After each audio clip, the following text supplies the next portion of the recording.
میں قطر سے ملنے آیا ہوں صرف آپ سے. میرا سوال ہے کہ میں اہل سنت سے تعلق رکھتا تھا اور جب سے آپ کے بیان سنے میں کس فرقہ کو فالو کروں؟ بچ جائیں جی فرقوں سے. اللہ کا شکر ادا کریں اس لعنت سے آپ باہر نکلے ہیں. مطلب آپ مجھ سے یہ کہہ رہے ہیں کہ میں ایک فرقے سے نکلوں تو اب میں اور کس گندے تالاب میں چھلانگ ماروں؟ تو یہ تو کام کرنے کی ضرورت ہی نہیں ہے. یہ کون سی دین کی خدمت ہے فرقوں کے اندر گھس جانا؟ قرآن تو پورا اس کے خلاف ہے. وَاعْتَصِمُوا بِحَبْلِ اللَّهِ جَمِيعًا وَلَا تَفَرَّقُوا. تم سب کے سب مل کر اللہ کی رسی کو مضبوطی سے تھام لو اور فرقوں میں مت بٹو. اس آیت کے اوپر کسی نے عمل نہیں کرنا ہے, صرف انجینئر صاحب نے عمل کرنا ہے. اور اللہ کی رسی صحیح مسلم میں نبی علیہ السلام نے بیان فرما دیا کہ وہ قرآن ہے. ہر کوئی اللہ کی رسی ڈیفرنٹ بیان کرتا ہے. ہمارے بریلوی بھائی کہتے ہیں وہ دیکھا جی رسی ہوتی ہے نا جی, رسی کے اندر چھوٹے چھوٹے ریشے ہوتے ہیں, پھر مل کے ایک رسی بنتی ہے. وہ ایک رسی جو ہے وہ بابوں کی محبت کی ہے, ایک رسی جو ہے وہ نبی کی محبت کی ہے, ایک اللہ کی محبت کی. حالانکہ اللہ نبی سے کوئی کسی کا لینا دینا نہیں ہے, بابے ہی ہوتے ہیں سب کچھ ان کے. تو اللہ کے بندو, مطلب یہ بتایا جا رہا تھا کہ اس میں سے ریشے نکال لیں, ریشے ہی تو نکال دیے تم نے. وہ رسی ایک ہے, وہ اللہ کی کتاب ہے. وہ صحیح مسلم میں جو غدیر خم کی حدیث ہے قرآن اور اہل بیت, اس میں نبی علیہ السلام نے فرمایا قرآن اللہ کی کتاب ہے, یہ اللہ کی رسی ہے, جو اسے پکڑے گا ہدایت پر ہوگا, جو چھوڑ دے گا وہ گمراہ ہو جائے گا. تم اللہ کی کتاب کو پکڑو, اپنا تعلق اس کے ساتھ مضبوط کرو. اللہ کی کتاب اللہ کی رسی ہے. یہ اوپر سے 4 احادیث ہیں صحیح مسلم میں. اور دوسری بھاری چیز میرے اہل البیت ہیں. میں اپنے اہل البیت کے معاملے میں تمہیں اللہ کا خوف دلاتا ہوں. 3 دفعہ نبی علیہ السلام نے فرمایا, لیکن امت بالکل الٹ چلی, نہ قرآن کو پکڑا نہ اہل بیت کو زندہ چھوڑا, بالکل الٹ چلی امت. تو قرآن اللہ کی رسی نبی علیہ السلام نے خود بیان فرما دیا. اور دیکھیں رسول اللہ کو سینٹرڈ کر کے اللہ تعالیٰ نے قرآن میں سورۃ الانعام کے اندر کیا ارشاد فرمایا, ان الذین فرقوا دینہم وکانوا شیعا. بے شک جنہوں نے اپنے دین میں فرقے بنا لیے اور اپنے آپ کو گروہوں میں بانٹ لیا. لست منہم فی شیء, اے نبی آپ کے ساتھ ان کا کوئی تعلق نہیں ہے. بے شک وہ کہتے رہے کہ غلامی رسول میں موت بھی قبول ہے, لبیک یا رسول اللہ کہتے رہے, ٹھیک ہے جی, نعرہ تکبیر لگاتے رہے, جو مرضی, آپ کے ساتھ ان کا کوئی تعلق نہیں. جنہوں نے گروہوں میں بانٹ لیا اپنے آپ کو اور فرقہ واریت پھیلائی, انما امرہم الی اللہ ثم ینبئہم بما کانوا یفعلون. ان کا معاملہ اللہ کے سپرد ہے, پھر اللہ انہیں بتا دے گا جو دنیا میں انہوں نے کرتوت کیے تھے. اب یہ آیت اسپیسیفکلی یہود و نصارہ کے بارے میں نازل ہوئی کہ انہوں نے دین میں فرقے بنائے ہیں. اے نبی آپ کا ان سے کوئی تعلق نہیں ہے. یار ایک باہر کی پارٹی فرقے بنائے اور سیدنا ابراہیم خلیل اللہ کے دین کو چھوڑ دے, اگرچہ اپنے آپ کو ابراہیمی کہتی ہو, کرسچن بھی کہتے ہیں ہم ابراہیمی ہیں, نصارہ بھی کہتے ہیں ابراہیمی ہیں, اس کے باوجود رسول اللہ کو کہا جا رہا ہے صلی اللہ علیہ وسلم آپ کا ان سے کوئی تعلق نہیں ہے. اور اگر نبی کے اپنے ماننے والے یہ کام کریں تو انہیں تو پڑیں گے لتر. وہ دوسروں کی غلطی نہیں برداشت کی جا رہی, اپنوں کو چھوڑتا ہے کوئی؟ کس لیول پہ اتر کے, ما کان ابراہیم یہودی ولا نصرانی ولکن کان حنیفا مسلما وما کان من المشرکین. اوے ابراہیم نہ تو یہودی تھے نہ نصرانی تھے, وہ تو سب سے ٹوٹ کر ایک اللہ کے ہو گئے تھے اور وہ مشرک نہیں تھے. یعنی وہ یہود و نصارہ دونوں کلیم کرتے تھے کہ ہم ابراہیمی ہیں. اللہ نے کیا فرمایا, نہ, ہاں یہ نہ بڑی امپورٹنٹ ہے, نہ سے سٹارٹ ہوا ہے. ما کان ابراہیم یہودی ولا نصرانی, نہیں تھے ابراہیم علیہ السلام نہ یہودی تھے نہ نصرانی تھے. ولیکن, یہ اردو میں بھی آتا ہے لیکن, ولیکن کان حنیفا مسلما وما کان من المشرکین. حنیفہ تھے, سب سے ٹوٹ کر ایک اللہ کے ہو جانے والے, اور مسلم تھے, سنی شیعہ نہیں تھے. ہاں, اور ایک اللہ کے ماننے والے تھے, مشرک نہیں تھے. آج بھی ابراہیمی وہ ہوگا جو ابراہیم علیہ السلام کے طریقے پہ ہوگا, سب سے ٹوٹ کر ایک اللہ کا ہو جانے والا, تابع فرمان. اور پھر اللہ تعالیٰ حضرت ابراہیم کو کتنا آن کرتے ہیں قرآن میں, ملت ابیکم ابراہیم هو سماکم المسلمین من قبل وفی ھذا پیروی کرو ابراہیم کی ملت کی جس نے تمہارا نام مسلم رکھ دیا تھا من قبل، اس قرآن کے نزول سے پہلے، وفی ھذا، اور اس کتاب میں ہم نے بھی تمہارا نام مسلم رکھ دیا ہے۔ اب اس سے زیادہ آپ کو کیسے سمجھایا جائے؟ باقی جتنی جگہیں آتی ہیں نا وہاں پہ یہ فرقہ باز جو ہے نا مسلم کا جو ترجمہ ہے نا وہ اس اعتبار سے کرتے ہیں کہ وہ اس کی تفصیلات میں پڑ جاتے ہیں۔ ہم کہتے ہیں نا قرآن میں ہے یا ایھا الذین آمنوا اتقوا اللہ، یا ایھا الذین آمنوا اتقوا اللہ حق تقاتہ ولا تموتن الا وانتم مسلمون، اے اہل ایمان اللہ کا تقوی اختیار کرو جیسا کہ تقوی اختیار کرنے کا حق ہے، اور تمہیں موت نہ آئے مگر اس حال میں کہ تم مسلم مرنا۔ تو وہ کہتے ہیں یہاں مسلم سے مراد ہے اللہ کے تابع فرمان ہو کر، یعنی اللہ کے سامنے سر تسلیم خم کرتے ہوئے مرنا۔ لیکن مرنا بریلوی، مرنا دیوبندی، مرنا اہل حدیث، مرنا شیعہ، لیکن پکے شیعہ ہو کے مرنا، پکے سنی ہو کے مرنا۔ مسلم کا مطلب ہے تابع فرمان ہو کر۔ اب مجھے بتائیں تابع فرمان اللہ اور اس کے رسول عز و جل و صلی اللہ علیہ وآلہ وسلم کا وہ ہوگا جو ان کا کہنا مان رہا ہے، یا وہ ہوگا جو بالکل الٹ چل رہا ہے؟ جو کہنا مان رہا ہے وَاعْتَصِمُوا بِحَبْلِ اللَّهِ جَمِيعًا وَلَا تَفَرَّقُوا، وہ کہتے ہیں نہیں جی وہ تو حدیث میں آیا کہ 73 فرقے ہو جائیں گے۔ جی حدیث میں آیا کہ 73 ہو جائیں گے، لیکن یہ تو نہیں کہا کہ بڑھاؤ۔ یہ دو الگ چیزیں ہیں۔ غیبی خبر کو انہوں نے عقیدہ بنا لیا۔ وہ تو سر صحیح مسلم میں آیا ہے کہ قرب قیامت میں عورتیں ایسا لباس پہنیں گی گویا کہ ننگی نظر آئیں گی، یا تو وہ چست لباس ہوگا یا باریک ہوگا۔ تو اس کا کیا مطلب ہے کہ نبی علیہ السلام نے ہمیں یہ حکم دیا ہے کہ اپنی عورتوں کو ننگا لباس پہنانا ہے، یا یہ مطلب ہے کہ ایسا ہوگا تم نے نہیں کرنا؟ تو سرکار اس کو جوڑ لیں ادھر جو ابو داؤد کے اندر حدیث ہے۔ ترمذی والی سند کے اوپر کلام ہے وہ جو 73 فرقوں والی ہے، لیکن ابو داؤد والی سند جو ہے وہ مضبوط ہے کہ میری امت کے 72 فرقے جہنم میں جائیں گے اور صرف ایک جنت میں جائے گا، اور وہ نبی الاسلام نے اسے فرقہ نہیں فرمایا، فرمایا ہی الجماع، وہ ہوگی جماعت، مین سٹریم کی امت۔ اور فرق عربی میں کہتے ہیں ٹوٹ کے الگ ہونے کو۔ ایک درخت سے جب پتا ٹوٹتا ہے نا تو اس پتے کو کہا جاتا ہے یہ فرق ہو گیا، اس سے پتا نہیں کہہ سکتا یہ درخت بھی ایک فرقہ ہے اور میں بھی ایک فرقہ ہوں۔ سمجھ آئی؟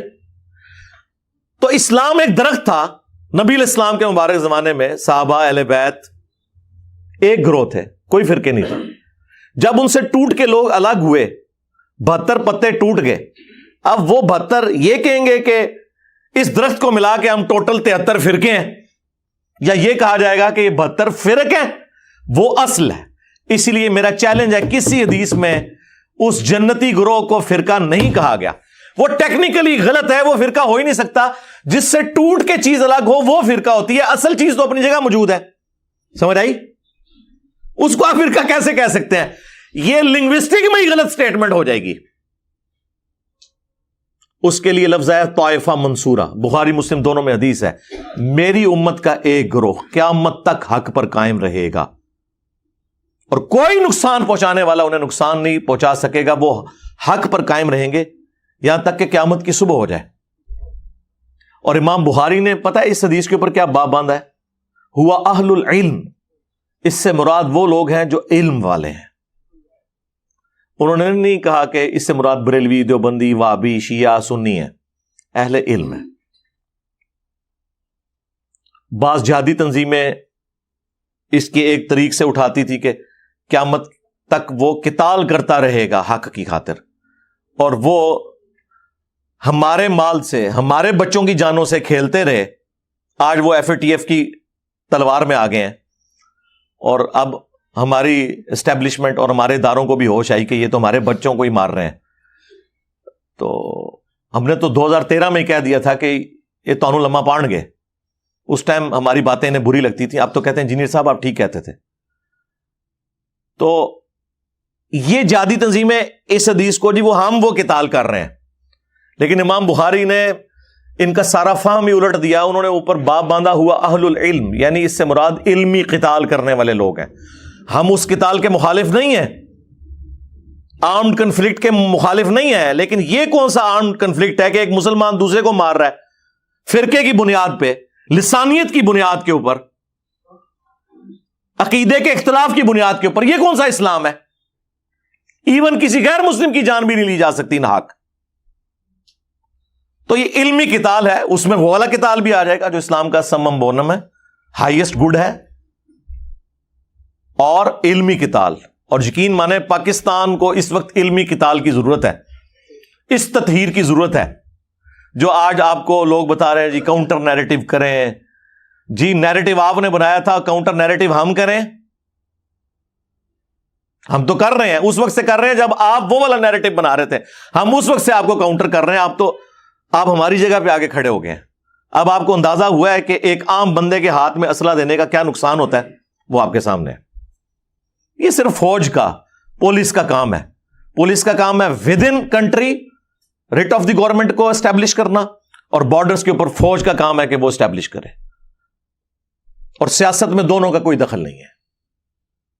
اور کسی نان اسٹیٹ ایکٹر کو اجازت نہیں ہونی چاہیے کہ وہ اپنی پارٹی اور جتھا بنا کے تو غنڈہ گردی شروع کرتے ہیں. وہی دیکھ لیں جو جہادی انہوں نے پالے ہوئے تھے نا، آج یہ جتنے جیب تراش ہیں نا اور اغوا برائے تاوان کر رہے ہیں اسلحے کے زور کے اوپر، یہ زیادہ تر وہی جہادی تنظیموں کے لوگ ہیں، کیونکہ بے روزگار ہو گئے نا.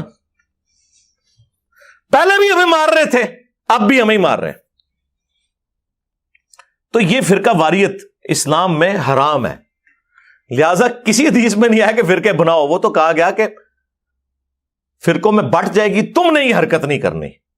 یہ ہمیں ڈرایا گیا تھا کہ وہ 73 میں بٹ جائے گی اور 72 فرقے ہوں گے اور ایک گروہ قیامت تک حق پہ قائم رہے گا. اب وہ مجھے بتائیں، وہ گروہ نبی الاسلام کے زمانے میں آپ صلی اللہ علیہ وآلہ وسلم، آپ کے اہل البیت اور صحابہ تھے، اور آج بھی وہ ہوگا جو اللہ رسول صحابہ اور اہل بیت کی بات کر رہا ہے، اور خالی بات نہیں، ان کی تعلیمات کو لے کے چل رہا ہے.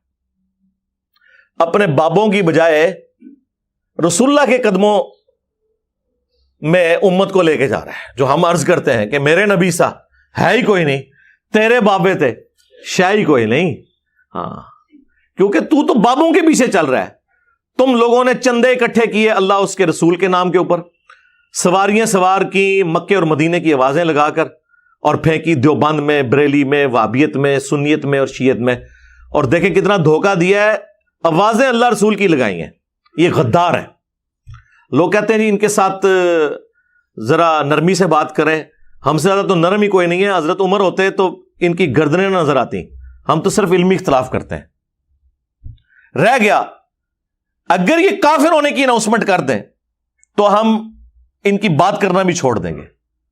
ٹھیک ہے، مر جائیں کفر کی موت. لیکن اگر آپ اسلام میں رہتے ہوئے نام لوگے اللہ اور اس کے رسول کا تو آپ ہو غدار. تو غداروں کو تو ہم نہیں چھوڑیں گے. آپ کافر مر جاؤ کچھ بھی نہیں کہیں گے. قرآن میں ہے وَلَا تَسُبُّوا الَّذِينَ يَدْعُونَ مِن دُونِ اللَّهِ فَيَسُبُّوا اللَّهَ عَدْوًا بِغَيْرِ عِلْمٍ. لوگوں کے جھوٹے خداؤں کو گالی مت دو، ورنہ وہ تمہارے سچے خدا کو گالی دیں گے بغیر علم کے. ہم نے تو خیر گالی کبھی بھی نہیں دی، لیکن یہ کافروں کے لیے ہے. مسلمانوں نے جو جھوٹے خدا گھڑ لی ہیں، جھوٹے پیغمبر گھڑ لی ہیں، جھوٹے بابے گھڑ لی ہیں قرآن و سنت کے مقابلے پہ، انہوں نے تو لمبا بنایا جائے گا علمی طور پہ، کیونکہ وہ غدار ہیں. کافر ہو جائیں ٹھیک ہے، آج مجھ سے سرٹیفکیٹ لے لیں، میں کل سے ان کے بارے میں بات کرنا چھوڑ دوں گا. لیکن اگر آپ اسلام کا نام لیں گے اور اسلام کے نام سے دھوکہ دیں گے اس امت کو، تو سرکار غدار کی سزا تو دنیا کے ہر قانون کے اندر یہی ہوتی ہے کہ انہیں ایکسپیل کیا جاتا ہے وہاں سے.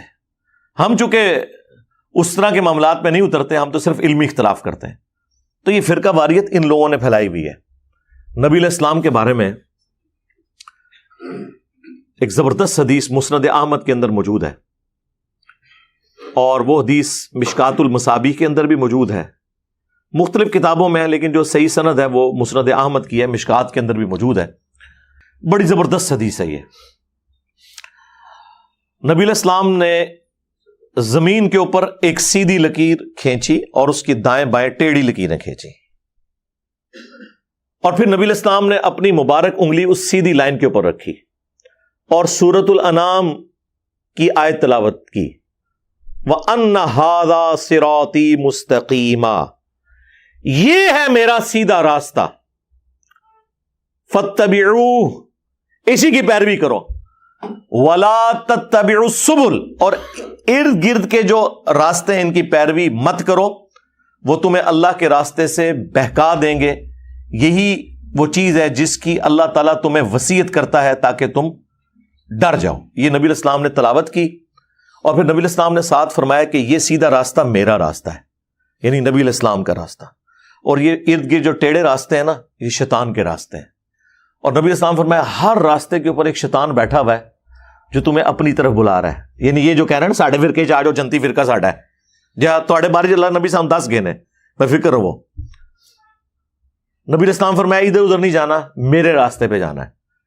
تو اس میں صراط الذین انعمت علیہم کے نام کے اوپر جو یہ دھوکہ دیتے تھے امت کو، وہ بھی کلیئر ہو گیا۔ نبی علیہ السلام نے فرمایا یہ تو ہم سورہ فاتحہ شروع کرتے ہیں نا، ایاک نعبد و ایاک نستعین، عبادت بھی اللہ کی، مدد بھی اللہ سے مانگنی ہے، یعنی کہ دعا بھی اللہ سے کرنی ہے، ظاہری مدد تو آپ مانگ سکتے ہیں، تو قرآن میں حکم ہے وَتَعَاوَنُوا عَلَى الْبِرِّ وَالتَّقْوَى وَلَا تَعَاوَنُوا عَلَى الْإِثْمِ وَالْعُدْوَانِ، نیکی پرہیزگاری میں ایک دوسرے کی مدد کرو، برائی میں الگ رہو۔ ظاہر دنیا کو اللہ نے اسباب کے ساتھ جوڑا ہے، پیاس بجھانے کا ذریعہ پانی کو بنایا ہے، کھانے کو ہماری بھوک مٹانے کا ذریعہ، لیکن ایک ہے دعا کرنا، وہ اللہ کے ساتھ خاص ہے۔ تو یہ کہتے ہیں جی آگے چلیں، جی آگے ہم چلتے ہیں، تو یہ آگے چلتے ہیں تو ڈائریکٹ ہی آگے چلے جاتے ہیں، بیچ میں پھر چھلانگ مار دیتے ہیں، کہتے ہیں جی صراط الذین انعمت علیہم۔ اس سے پہلے بھی ایک آیت تھی اہدنا الصراط المستقیم، کاش یہ آپ نے مانگی ہوتی تو آپ کو صراط مستقیم مل جاتا۔ آگے چلے جاتے ہیں، ہم کہتے ہیں جی آگے چلنے سے پہلے ذرا پیچھے دیکھ لیں آپ نے کیا پڑھا ہوا ہے۔ وہ کہتے ہیں نہیں صراط الذین انعمت علیہم، آیت یہ پڑھتے ہیں کہ راستہ ان لوگوں کا جن پر تیرا انعام ہوا، اور نام لیتے ہیں انڈیا پاکستان کے ان بابوں کے جو قرآن کے نازل ہونے کے 500 سال بعد 600 سال بعد آئے۔ یار ان کے تو باپ دادا کیا پردادے لکڑ دادے پیدا بھی نہیں ہوئے تھے، قرآن نازل ہوا تھا، تو یہ بیچ میں کہاں سے آ گئے؟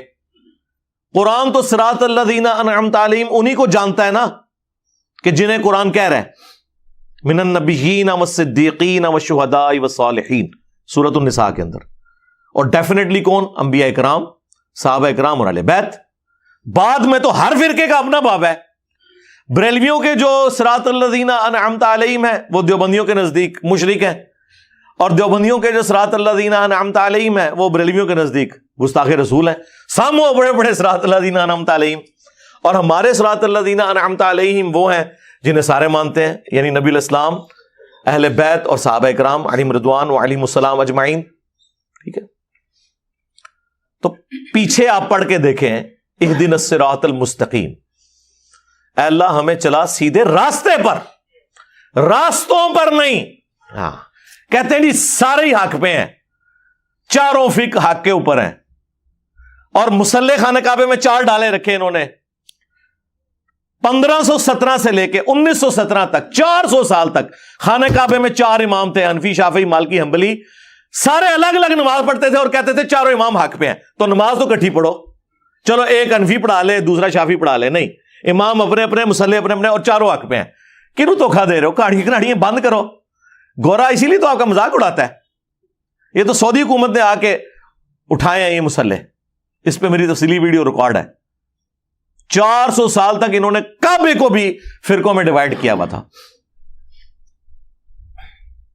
تو کہاں سے سارے حق پہ ہیں؟ بلکہ سنن ابن ماجہ میں ایک روایت جو ہے نا، یہی والی حدیث، اس میں تو نبی علیہ السلام نے 2 لکیریں دائیں کھینچی اور 2 لکیریں بائیں کھینچی، اور آپ فرمایا یہ چاروں شیطان کے راستے ہیں۔ ہائے ہائے ہائے، ایک کہتے چاروں حق پہ ہیں، حضور نے کہا چاروں شیطانی راستے ہیں، اور بیچ میں میرے والا راستہ ہے۔ منو تو لگ رہا ہے تو ہم نہیں کہہ کے گئے نا، اور اس میں اماموں کا قصور نہیں ہے، ذہن میں رکھیے گا۔ آج ہم کرسچینٹی کو جب کنڈیم کرتے ہیں نا، ہمیں وسوسہ بھی نہیں آتا کہ نعوذ باللہ ہم عیسیٰ ابن مریم کی توہین کر رہے ہیں۔ ہم ایک لمحے کے لیے بھی ان کی توہین کریں تو یہ توہین اسی طریقے سے ہے جس طرح ہم اپنے پیغمبر کی کر رہے ہیں، نعوذ باللہ من ذالک۔ اسی طریقے سے جب ہم حنفی، شافعی، مالکی، حنبلی فرقوں کو کنڈیم کرتے ہیں، سنی شیعہ فرقوں کو کنڈیم کرتے ہیں، تو اس سے مراد وہ بزرگ نہیں جن کی طرف انہوں نے اپنے آپ کو منسوب کیا ہوا ہے، وہ تو اس چیز سے بری ہیں، ان کا کیا لینا دینا ان کے ساتھ؟ انہوں نے ان کے ناموں کو بیچا ہے، اور جو اللہ رسول کے ناموں کو بیچ سکتے ہیں تو باقی امام تشیعی کوئی نہیں ان کے نزدیک، ان کو تو وہ سیل پہ لگا کے بیچیں گے۔ جنہوں نے اللہ رسول کے نام بیچ کے کھائے ہیں ان کے لیے امام حنیفہ، امام شافعی، امام مالک، امام احمد حنبل رحمہم اللہ اجمعین ورضی اللہ عنہم اجمعین وعلیہم السلام اجمعین کے ناموں کو بیچنا کوئی مسئلہ ہے ان کے لیے؟ ان کے ساتھ کیا کچھ انہوں نے منسوب کیا ہوا ہے؟ تو نبی علیہ السلام فرمایا یہ میرا راستہ ہے، جو درمیان والا راستہ ہے، یہ ارد گرد شیطان کے راستے ہیں اور شیطان اپنی طرف بلا رہا ہے۔ تو اہدنا الصراط المستقیم کی تشریح میں نے مسند احمد اور مشکات سے بیان کر دی کہ نبی علیہ السلام نے کہا وہ میرا راستہ ہے۔ اب آپ پڑھیں صراط الذین انعمت علیہم، راستہ ان لوگوں کا جن پر تیرا انعام ہوا، ان لوگوں کے راستے نہیں، راستہ۔